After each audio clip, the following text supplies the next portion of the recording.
Chapter 17. Extinguishing the forest fire. The island known as Nagale was inhabited by serpents, and that Kaliya was one of the chief serpents there. Being accustomed to eating snakes, Garuda used to come to this island and kill many serpents at will. Some of them he actually ate, but some were unnecessarily killed.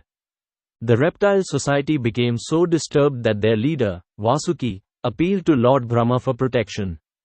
Lord Brahma made an arrangement by which Garuda would not create a disturbance. On each half-moon day, the reptile community would offer a serpent to Garuda.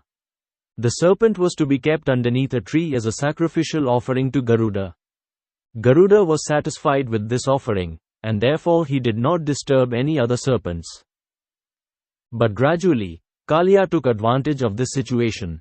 He was unnecessarily puffed up by the volume of his accumulated poison, as well as by his material power, and he thought, why should Garuda be offered this sacrifice? He then ceased offering any sacrifice. Instead, he himself ate the offering intended for Garuda. When Garuda, the great devotee carrier of Vishnu, understood that Kaliya was eating the offered sacrifices, he became very angry and rushed to the island to kill the offensive serpent. Kaliya tried to fight Garuda and faced him with his many hoods and poisonous sharp teeth. Kaliya attempted to bite him, and Garuda, the son of Taksha, in great anger and with the great force befitting the carrier of Lord Vishnu, struck the body of Kaliya with his effulgent golden wings. Kaliya, who is also known as Kadrushuta, son of Kadru, immediately fled to the lake known as Kaliyahrada, which lay within the Yamuna river and which Garuda could not approach. Kaliya took shelter within the water of the Yamuna for the following reason.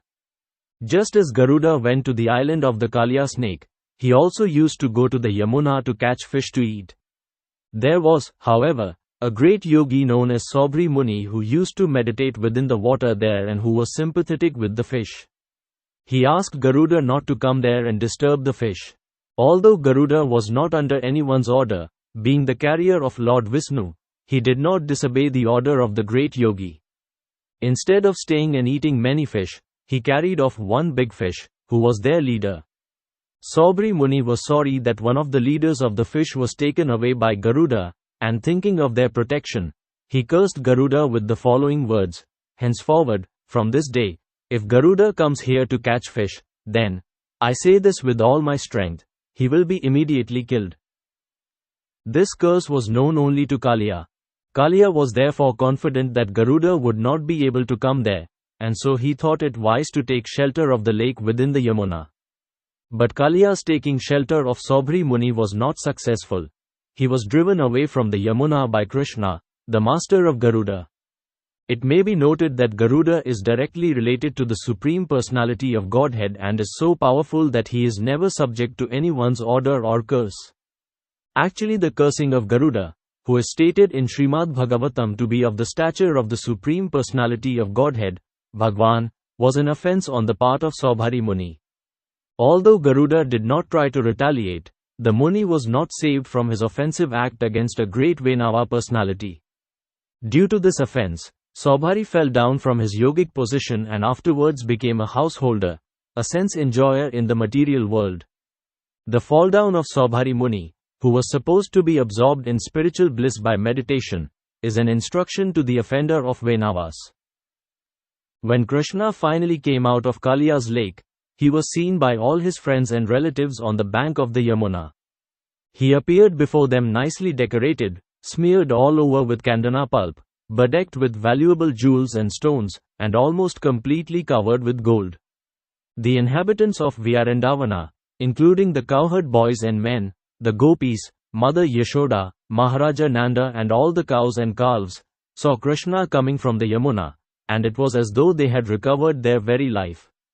When a person regains his life, naturally he becomes absorbed in pleasure and joyfulness. They each in turn pressed Krishna to their chests, and thus they felt a great relief. Mother Yashoda, Rohini, Maharaja Nanda and the cowherd men became so happy that as they embraced Krishna they thought they had achieved their ultimate goal of life. Balarama also embraced Krishna, but he was laughing because when everyone else had been so overwhelmed with anxiety, he had known what would happen to Krishna. All the trees on the bank of the Yamuna, along with all the cows, bulls and calves, were full of pleasure because of Krishna's appearance there. The Brahmana inhabitants of Vrindavana immediately came with their wives to congratulate Krishna and his family members. And because Brahmanas are considered to be the spiritual masters of society, they offered their blessings to Krishna and his family on account of Krishna's release.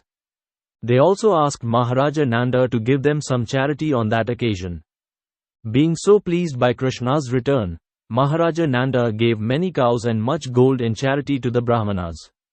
While Nanda Maharaja was thus engaged, Mother Yashoda simply embraced Krishna and made him sit on her lap while she shed tears continuously.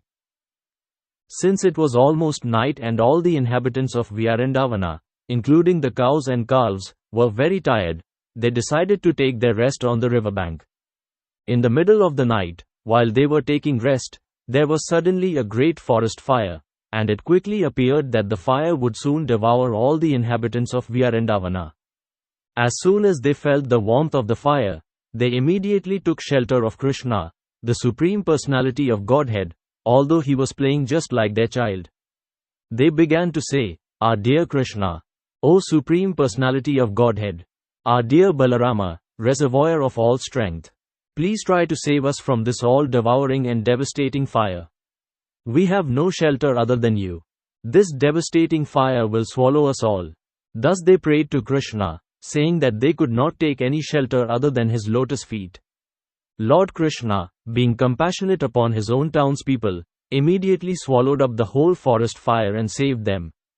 This was not impossible for Krishna, because he is unlimited. He has unlimited power to do anything he desires.